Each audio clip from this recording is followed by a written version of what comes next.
talking as a philosopher, but not on philosophy.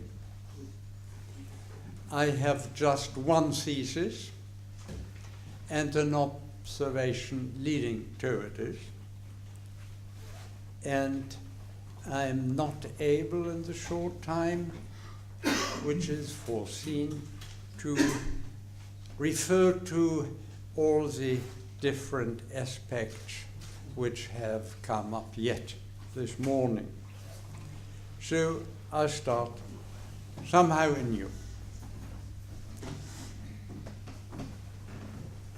I'm not really speaking about diplomacy, as you see, but the term will come up, but in another context. The conventional context is that cultural and political issues and so-called facts usually are considered in terms of territories. And what are territories? Territories in space are separated from each other, even opposed one to the other. And that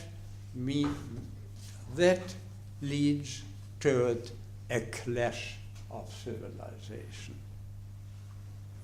The idea is already there, because my territory has a boundary with yours, and from on there, it's your territory.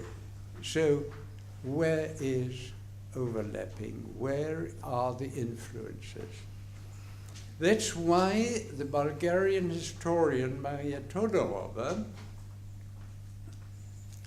and in fact a cultural philosopher from Bulgaria in the United States, has claimed for an alternative understanding of human histories, not separations in space, but flow of influences in time.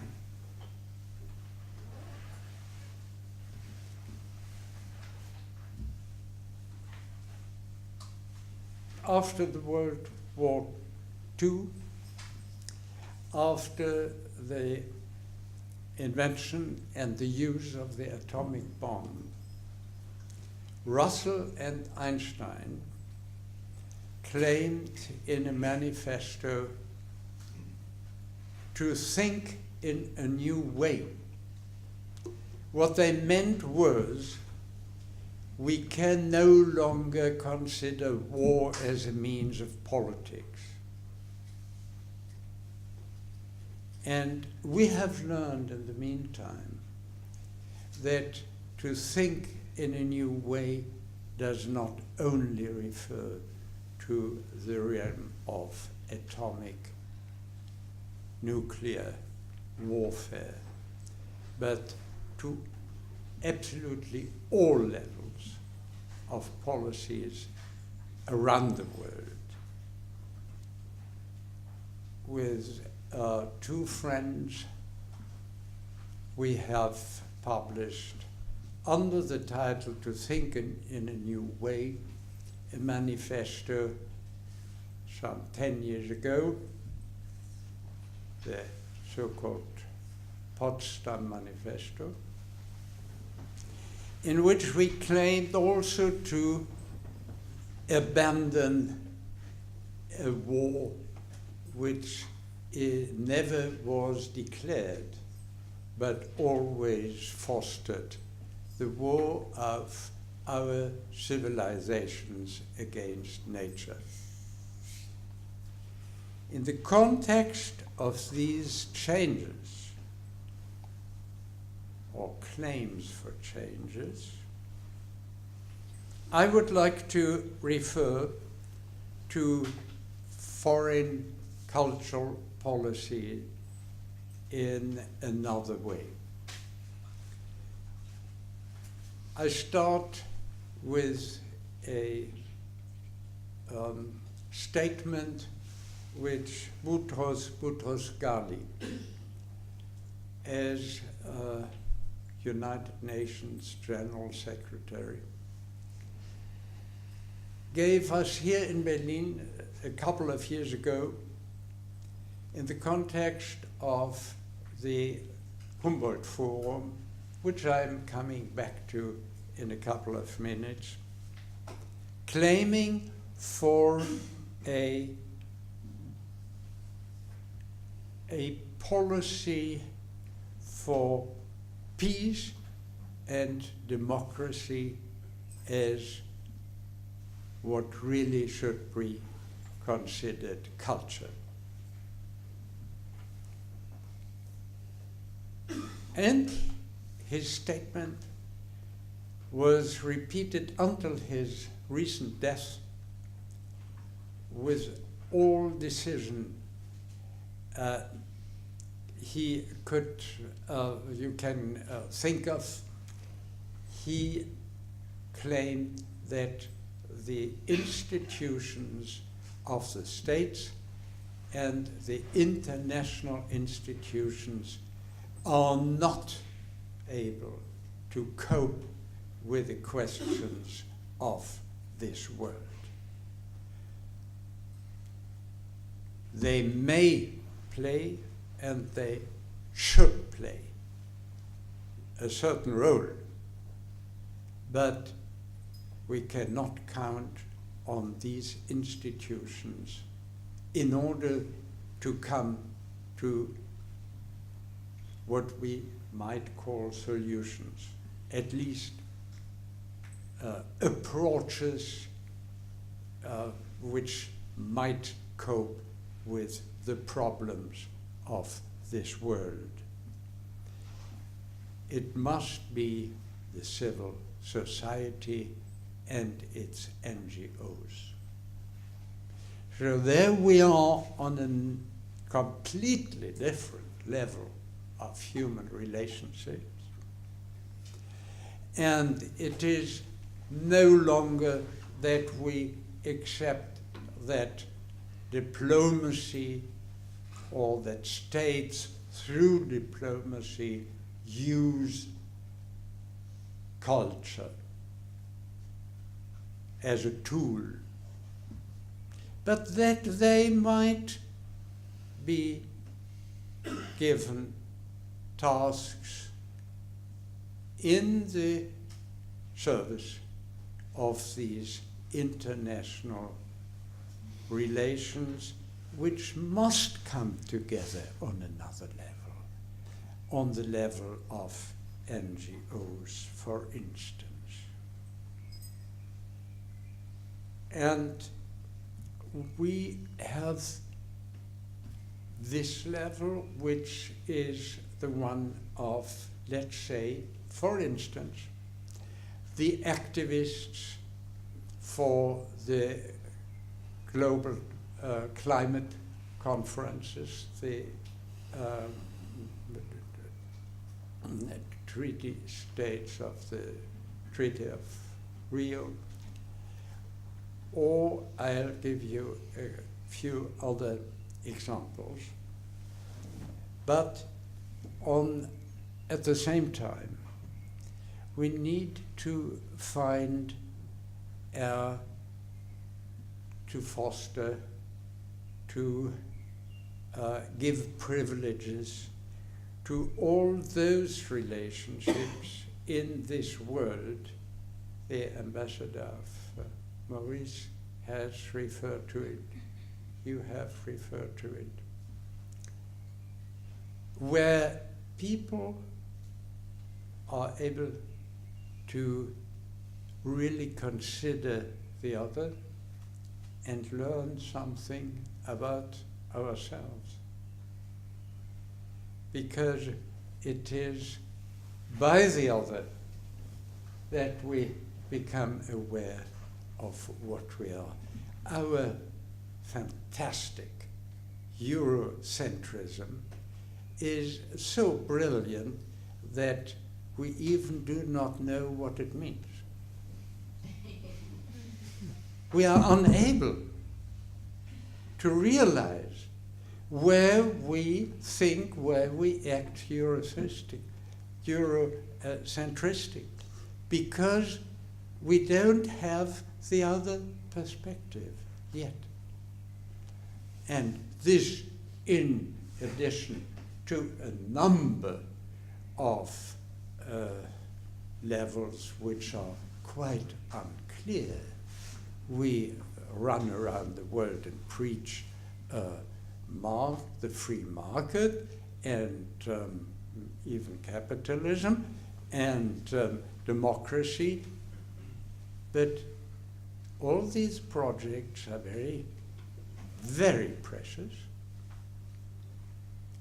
much too precious to be distributed or fostered like this, but they all are even not finished in our own quarters. Nobody knows how to realize democracy. What we can claim and what we must commit ourselves to is to always obtain the maximum of democratic advantages in relation to the exact realistic situation of a given community.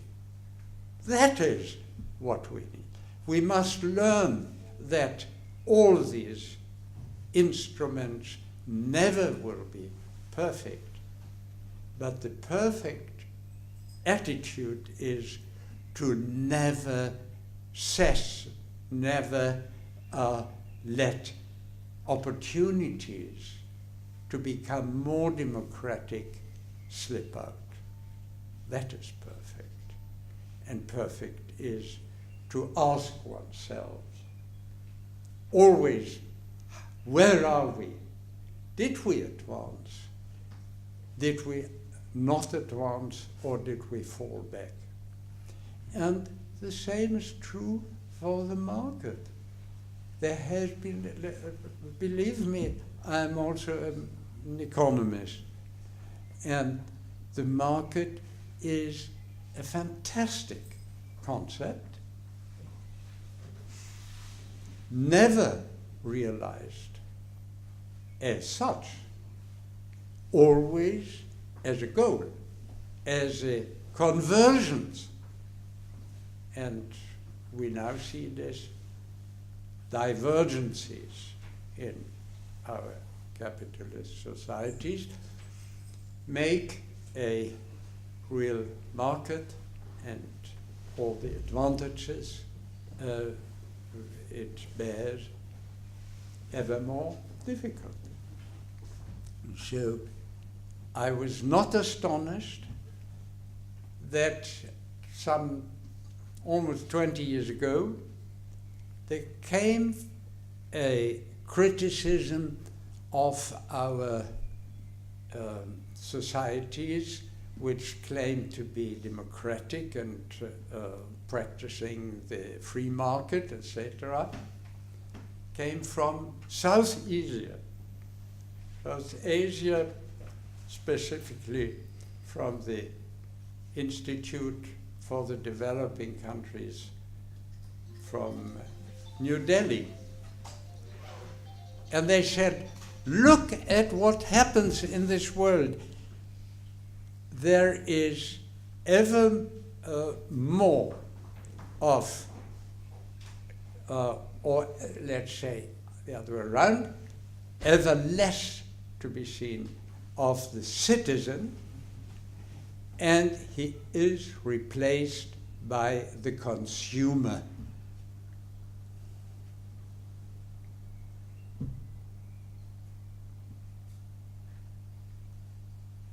This criticism came from Asia, and that is one of the examples for what I mean by foreign cultural policies, to come together to try to realize, what do you mean? What do we mean? Where do we go? And what can we learn from each other?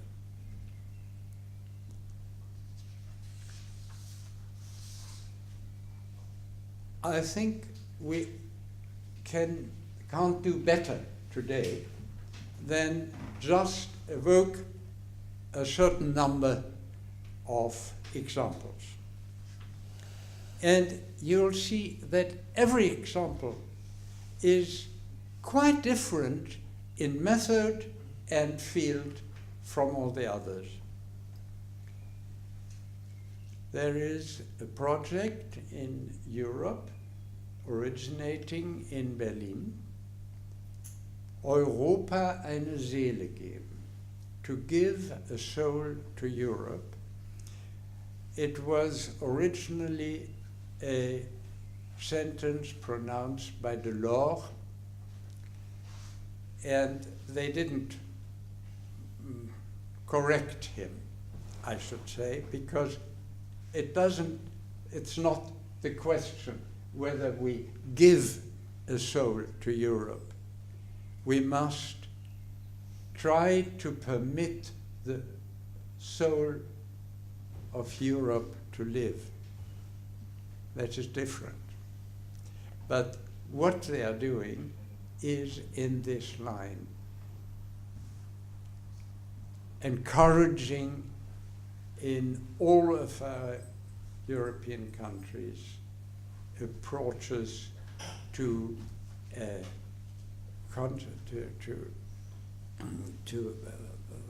make efforts to come to a common consciousness on the grounds of the very local or the regional history and presence. We have in Berlin another project which is huge enough to become a little shy. Das Humboldt-Forum in der Mitte von Berlin. To offer a dialogue to the cultures of the world with the explanation with which the Humboldt Forum was decided to occupy the central place of Berlin by the Bundestag in 2002. The first thing, I have been a member of a very small group initiative for the Humboldt Forum, a civic initiative. And we said, in the first place, a dialogue with the cultures of the world. Maybe we better ask the cultures of the world what they expect from a dialogue. Maybe there are preconditions. What are the experiences of different cultures of the world with Germany? Some people said, oh, we're doing quite well in Berlin. Now we are there, and there is a forum of so-called experts representing the many different cultures from Turkey and Kenya and all other parts of the continent. And they discuss, they try to change perspectives among each other. And I hope there really will be a possibility to become better aware of each other, and to create these museums as places where the public, where everybody, so to speak, can participate in this change of perspectives. I think that is cultural foreign policy on another level. And probably diplomacy can be very helpful, but helpful. We have already, parallel to our embassies, the cultural foundations, like Konrad Adenauer, like Ebert Stiftung, and so on. And that is not a coincidence. We need them. And we see at the same time how difficult it is in countries like Russia, like Turkey, like Egypt, like China, where these foundations cannot act freely or not at all, or under a very strange rule, so that we are thrown back to the level of embassies, because they cannot put the embassy under tutelage, which they try in many cases in these countries. So there will be a to and fro, but we see that the core of the substantial work is in the hands of these many foundations, and fortunately they are differently orientated already because of the German political parties that they represent.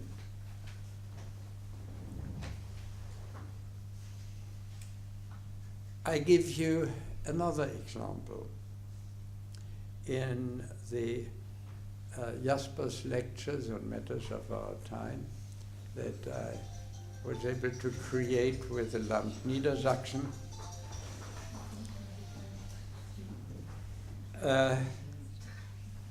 we listened to a friend from a wonderful Islamist from Paris, originally from Algiers,